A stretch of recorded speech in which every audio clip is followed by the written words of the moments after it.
the American city with no laws or rules. They call it the last free place in America. It sits in the middle of the Californian desert. There's no water or electricity. There are also no rules and no government control.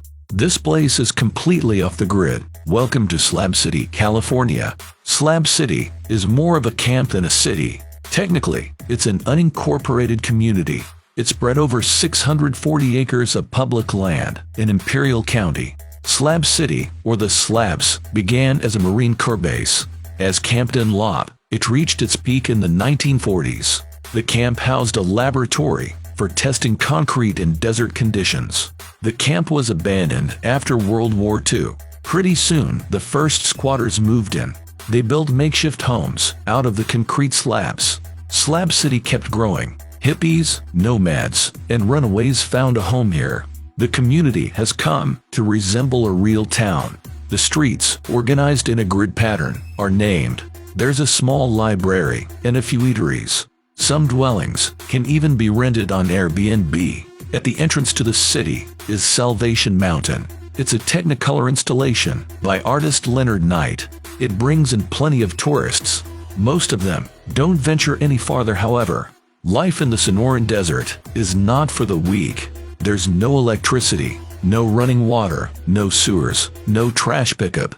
On the other hand, there are no cops or taxes. Slab City is divided into more than a dozen neighborhoods. Each neighborhood consists of a small camp. Each camp has its own rules and culture.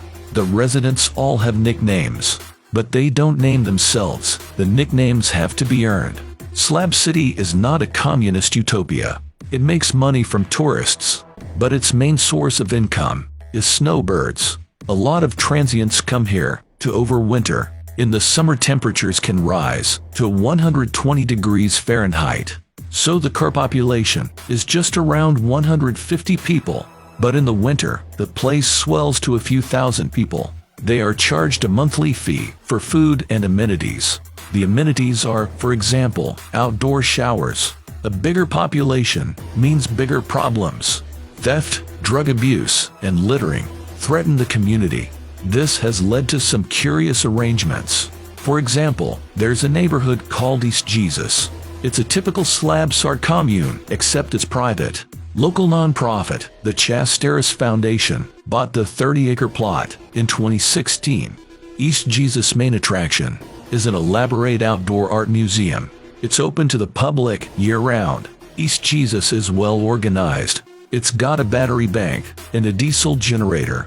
It has composting toilets, a water heater, and a hand-washing station. The nonprofit behind it wants to organize trash collection in Slab City, but many of the residents are opposed to the idea. They see it as an encroachment on their freedom.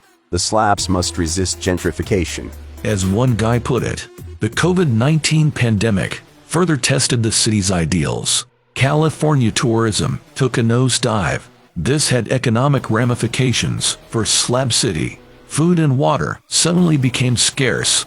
This highlighted the community's dependence on tourist donations. Residents argued whether to follow or defy government guidelines. There's no health infrastructure or insurance in the slabs. Crystal meth, on the other hand, is freely available. The place may have no laws, but they still call the cops occasionally. In 2021, 17 people died from heat stroke, drug overdoses, or murder. Arson is also common in boundary disputes. But as a popular Slab City song says, "We like it here, and we ain't going back."